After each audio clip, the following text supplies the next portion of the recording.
欢迎乡亲继续收看《华视台语新闻杂志》。台中的丰原过去是台湾的漆器外销的重要城镇。上兴旺的时阵，当地做漆器的工厂超过50间，外销的产值每一年会当达到6亿。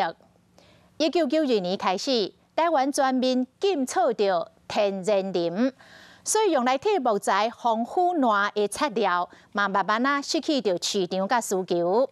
目前伫丰原的漆器工厂剩11间。青年世代的漆艺家陈永兴，以地道美学结合着漆艺，为凋零的产业开出着新路。另外，高龄86岁漆艺家陈清辉，是传承着老爸精神，守护传统的工法，希望会当来延续着家乡的产业。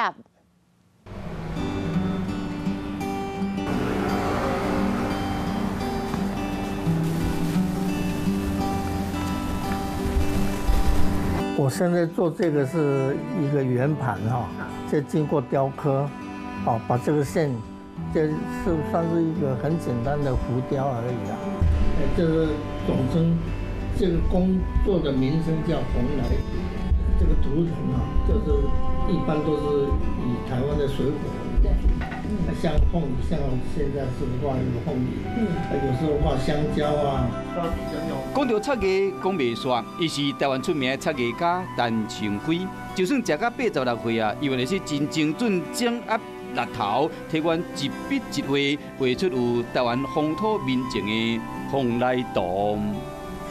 一般我们这个刷子哈，这个算是，这应该算以日本人来讲都是算分，像这个刷子是3公，这是毛刷，就是头发做的刷子，很特殊。哦，这个是5分，啊，像这个是1寸，不用这个像油画一样的，不用画笔，画笔的毛好像不适合，画笔的毛太长，哦，所以我们这个漆一般都是好像比较硬比较浓稠啊。蓬莱图是日本时代流行的功夫，以台湾的水果甲风景为题，注重是釉路的程度真够工。一般像我这个图案，现在图案画好以后，还要刷底，刷底就用这个大一点来刷里面的颜色。刷好以后，还要等这个干了以后，还要重新照这样子再画一次。陈清辉老爸陈辉庆是台湾第1代国宝级的漆艺大师，自细汉对老爸哪做哪学，开启了伊的创作之路。从7岁开始，我就跟爸爸学，那个时候就是当他的助手一样的。那个时候也谈不上什么学功夫了，就是帮忙把东西做出来而已，但是从无形中就是学会了一点基本的功夫。陈清辉是陈辉庆的大汉后生，未前读国校的时就对因老爸咧学做漆器。自细汉看到大汉，伊上佩服因老爸做工艺精神。我爸爸一个人就在替人家做当做山。那个时候主要的工作，我记忆最深刻的就是钓鱼竿了。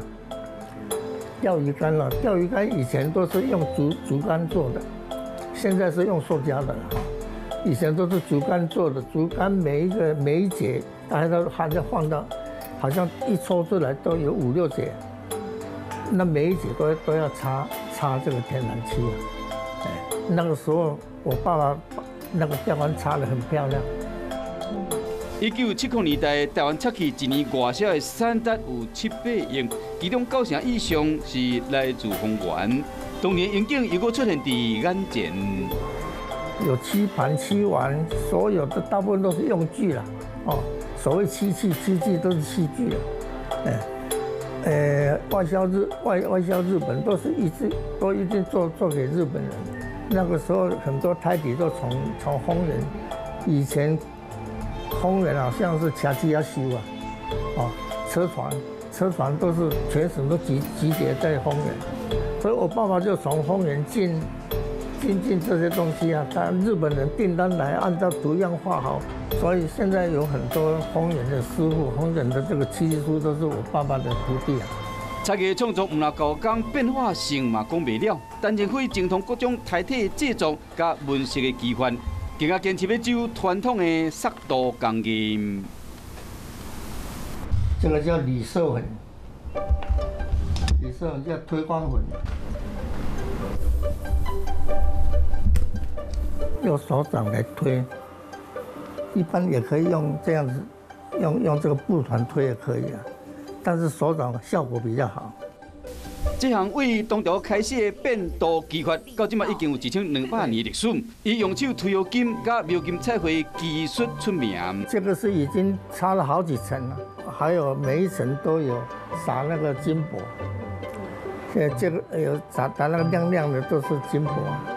哦，都撒金箔，撒好以后再擦一次透漆，啊，撒好再撒金箔，再擦透漆，擦到最后再把它磨出来再推光3次。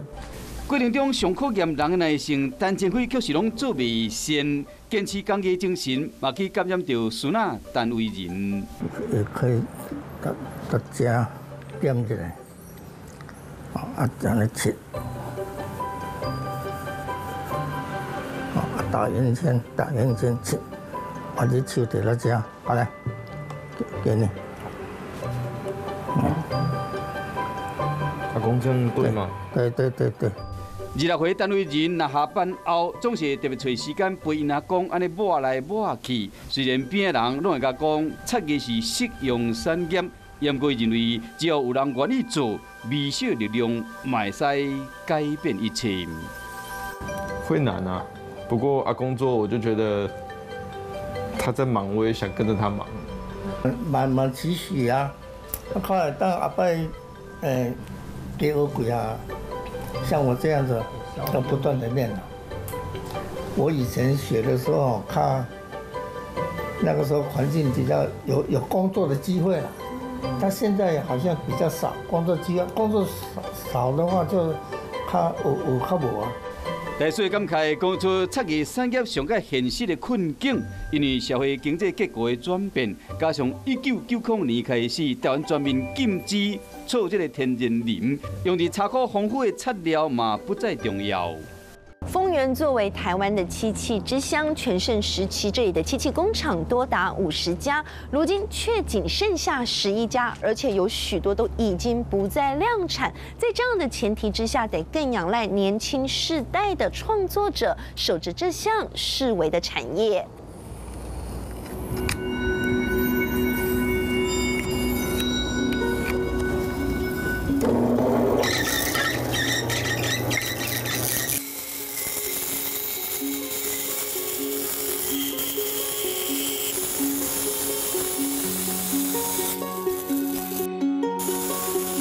这个年纪比我大，哎呀，在我还没有出生之前哈，那爸爸就很辛苦啊。像这种机器啊，都是先跟人家借啊，这么重要还能给人家，然后就慢慢的有赚钱，然后才买二手的。所以我老爸都很惜物啊，这种旧的东西哈，他都不舍得丢掉。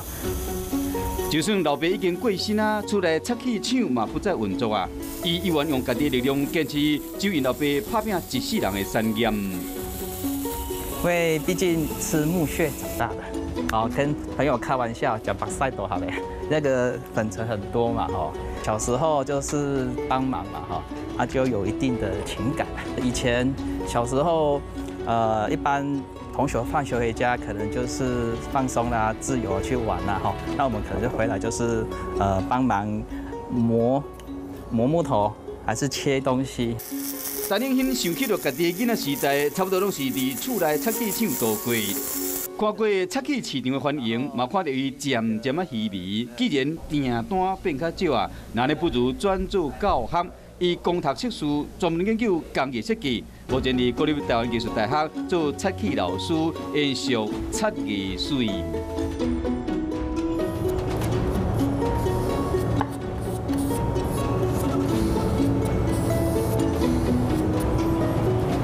刚刚我先把生漆放在玻璃板上面，加了这个透明的液体，这个是松节油。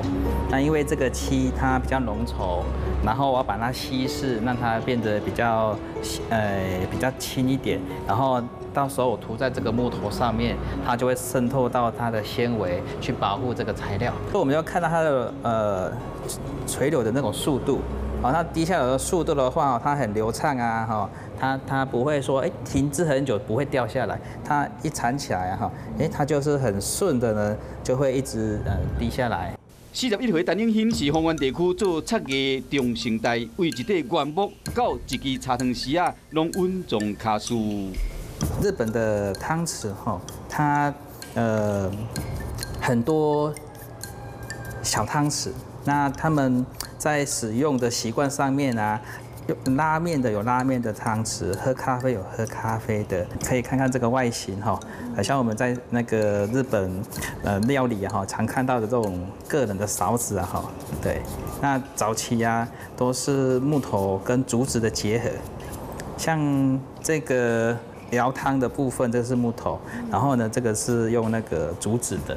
古朴茶汤匙啊，目前咱日搁外销日本。为了搁较精进，陈永兴要去到日本漆艺工艺真出名的岩手县研13个月，拍开伊的眼界。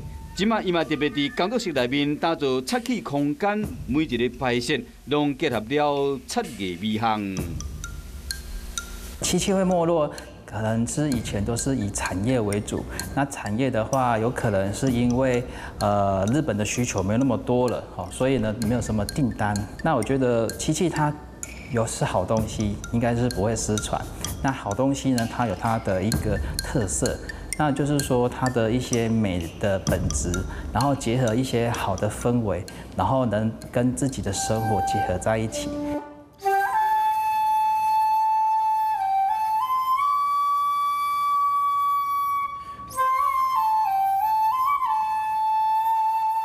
工作室内面分出悠扬乐声，这是源自中国古老的德籍吹管乐器手臂。陈永兴为伊抹上真水的漆料，变甲特别雅致，嘛好简单的乐器变成足以流传世代的艺术精品。漆艺呢，它要变化的话呢，应该是可以呢跟人更接近。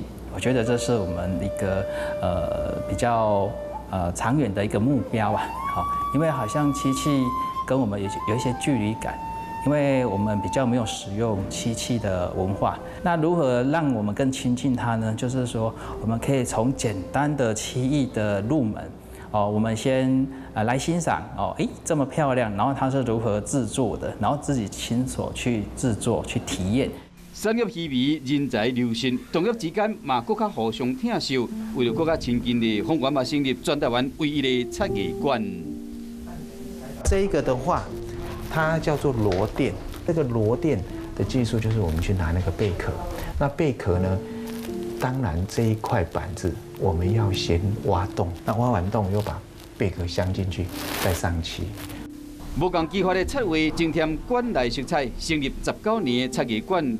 点点啊走到台湾的漆艺发展。漆艺是一个上中下游的产业，有一些老师傅，他在工厂里面，他就做这个胎体。那慢慢有一些人在做喷涂的这个打底的工作。那现在大概年轻人，他比较不会去从事前面这一段，所以他会从艺术、文创这方面去发挥，所以他们的创意够。所以他们开始会去做很多新时代的图案出来，那这样的结合就变成现在的产业一个新的契机啦。传承甲创新，要替漆艺找到更较侪可能性。台湾的漆艺之乡，这老师傅的守护甲坚持，正跨越无同世代，集中彼此的能量甲动力。我们会使奉献一己之力，复兴传承100年岁月的漆艺之美。